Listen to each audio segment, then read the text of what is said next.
buy anything you don't understand is number 3. Never buy anything you don't understand, particularly financial products. Don't buy insurance if you can't tell me how it works and why you need it. Don't buy investments if you can't tell me how they work. Now, we're going to cover insurance in the insurance lesson, so you'll understand it. We're going to cover investments in the investment lesson, so you'll understand it. But a key in those, even after I teach you, is don't buy it until you understand it.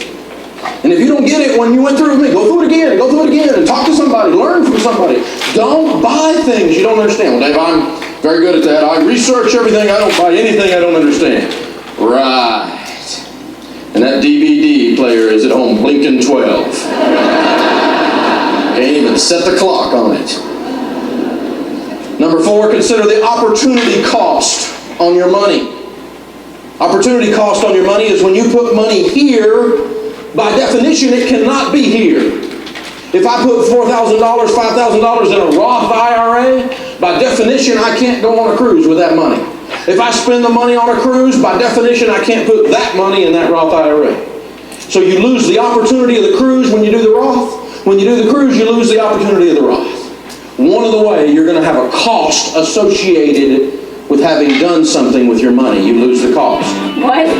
$249 for a new cell phone? No thanks. I think I'll stick with mine for a while. Opportunity cost. It's the true cost of something in terms of what you have to give up to get it. Another way to put this, the benefits you could have received by taking another action. For example, the cell phone I was just offered. If I bought the cell phone, I wouldn't be able to get new tires for my car. The opportunity cost of that would be lost work time because of a flat tire, or no work time because my dad would never let me drive an unsafe car. Either way, I lose money.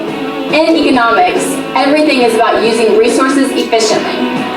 Here's one more example that can help you understand this concept. The opportunity cost of going to college is the money you could have earned if you worked instead. Because you went to college, you lose the opportunity to work.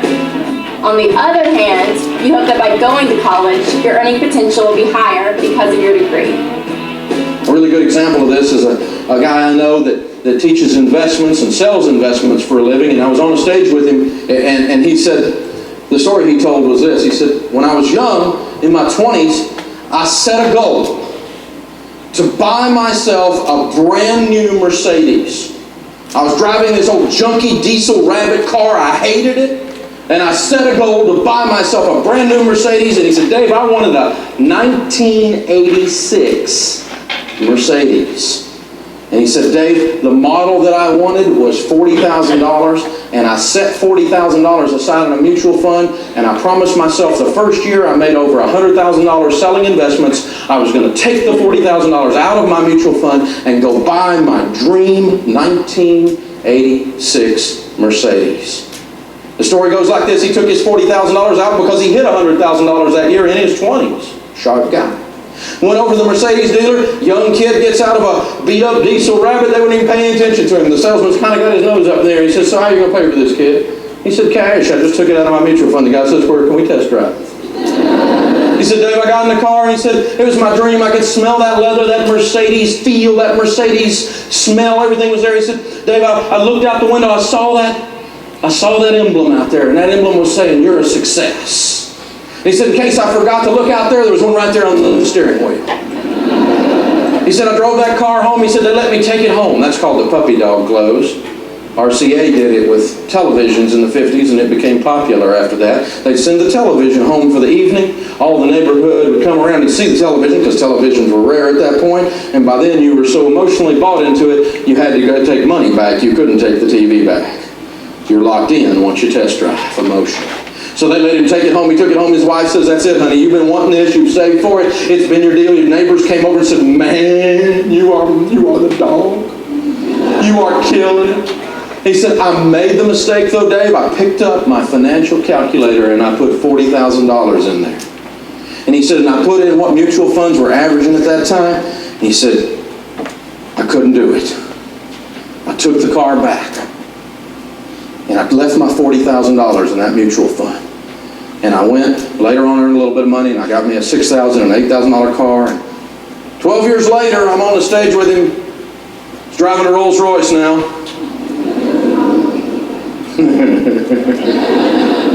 He said, Dave, just for the fun of it, I left that one mutual fund alone. I never added anything to that $40,000, and here I sit 12 years later, and that $40,000 is now over $300,000. And he said, for fun of it, I was riding around the other day in my Rolls Royce, and I pulled up next to this guy in a 1986 Mercedes. He said, it was in prime condition. He said, I rolled down my window, and he said, I don't want to be smart aleck or anything. He said, but what's that car worth? The guy said, man, I just bought it. It's perfect. He said, I think I got a deal on it, but it's about book. He said, I paid $4,000 for it. So in 12 years, $40,000 either became $4,000 or it became $300,000 plus. Now, is it bad to buy you a new Mercedes? No, I'm not against that at all. But you need to think about that decision when you're doing it. Because you don't want to drive junk your whole life and not have a good life. I want you to get you a good car, okay? But you got to think about the opportunity cost and think about that story. When you're getting ready to plunk money down on something, what else could I do with that money that I might like the results better long term? The last one is seek the counsel of your spouse. For those of you that are single in here, raise your hand, singles. For those of you that are single in here, set yourself up with an accountability partner. Someone that will hurt your feelings for your own good and you can bounce big purchases off of. For those of us that are married, seek the counsel of your spouse. If you will listen to the counsel of your spouse, you will check the opportunity cost and think it through with your money. If you will wait overnight and check your motives, if you'll do those 5 steps before you do a major purchase, and you're thinking about this stuff, you will begin to win with money. You'll limit your purchases, you'll make purchases that you're proud of, and you look back 10 years later and go, that was a good idea. Have you ever bought something that 10 years later you look back and go, I'm glad I bought that? Say yes. Those were wise purchases. You probably went through most of these steps and didn't even realize it, but now here's 5 steps that you always review if you want to have financial peace. Thanks.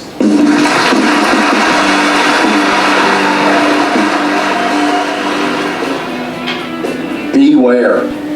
Be aware. That's what this is all about.